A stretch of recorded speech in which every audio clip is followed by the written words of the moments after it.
The arena on Station Kairos was packed with 1,000 species, all waiting to see the human fail. "Look at it," the Kravik bounty hunter sneered, his mandibles clicking with amusement. "Soft skin, no clothes, no natural armor, and they think they can compete in the trials."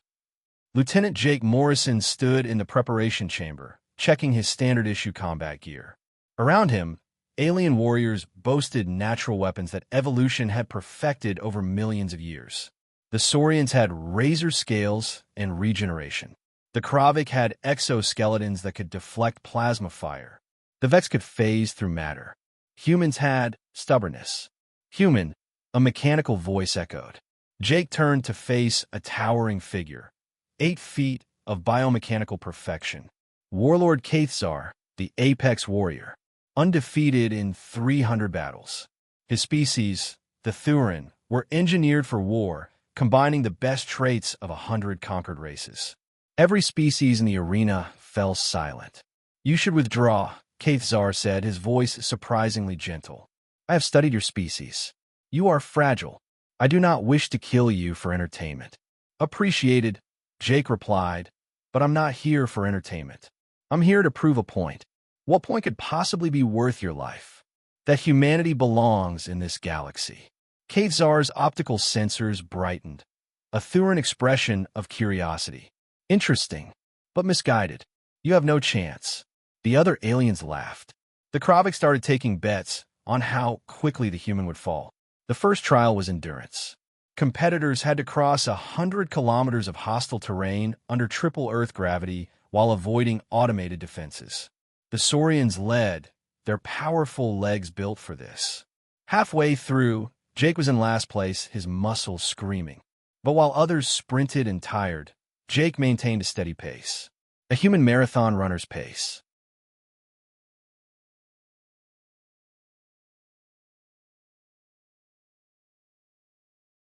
He trained in the Himalayas. This was just another mountain. By kilometer 80, 3 Saurians had collapsed. At 90, the Kravik quit. Jake crossed the finish line 5th out of 30. Not impressive, until they realized he was the only one who hadn't used enhancement drugs or cybernetic assistance. The crowd murmured. The second trial was problem-solving under pressure. A maze filled with lethal traps and a ticking clock. The Vex phased through walls and finished first. The mechanical nexus calculated optimal routes and finished second. Jake finished 7th. But when judges reviewed the footage, they noticed something. Every trap Jake encountered, he disabled instead of avoiding. When asked why, he shrugged. "The competitors after me shouldn't have to face them." It was such an alien concept that the judges needed 20 minutes to discuss whether it violated rules. It didn't. No one had ever thought to include that possibility. The final trial was combat, unarmed, against an opponent of the judges' choosing. They chose Kathzar. The arena erupted in jeers. "Mercy kill," they shouted. "Make it quick." Jake and Kathzar faced each other in the ring. The apex warrior could end this in seconds. "Human," Kathzar said quietly, "you have done well. You need not continue. I need to finish this." "Why?" "Because 50 years ago, humans asked to join the galactic community. We were rejected. They said we were too weak, too primitive, too human. I'm here to show them they were wrong." Kathzar was silent for a long moment. Then he did something that shocked the entire arena. He bowed, a full Thurin bow of respect, reserved only for worthy opponents. "I have fought in 300 battles," Kathzar announced, his voice carrying across the stunned crowd. "I have faced the strongest."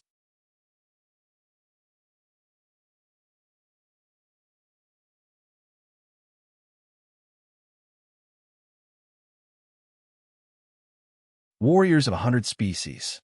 But I have never met anyone who would disable traps to protect strangers, who would endure pain without chemical assistance, who would face certain death not for glory, but for their entire species' honor.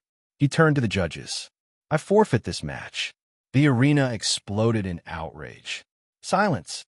Kathzar's roar shook the station. "You mock this human for lacking claws and scales. But humans have something more dangerous than any natural weapon." He looked at Jake. "They have the refusal to quit. the ability to adapt, the willingness to sacrifice. Katsar extended his massive hand. Jake took it. Humanity belongs in this galaxy, the apex warrior declared. Not because they are strong, but because they are worthy. And anyone who disagrees will face me next. No one disagreed. The arena, which had mocked humanity minutes before, erupted in cheers. Jake had proven his point, not by winning, but by earning the respect of the one warrior whose opinion actually mattered. Sometimes, the greatest victory isn't defeating your opponent. It's making them understand why you fight.